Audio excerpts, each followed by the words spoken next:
நிம்மதியா இருக்கணுமா? அப்போ இந்த 3 விஷயத்த மட்டும் ஃபாலோ பண்ணுங்க.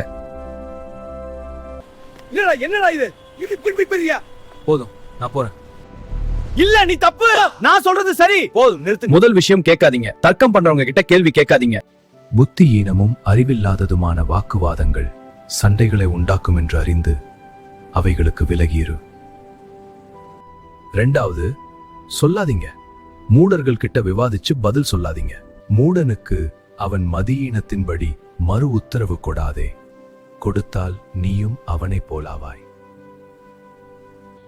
3வது, பேசாதீங்க. சில இடங்கள்ல உங்க மௌனம் தான் உங்களை புத்திசாலின்னு காட்டும்.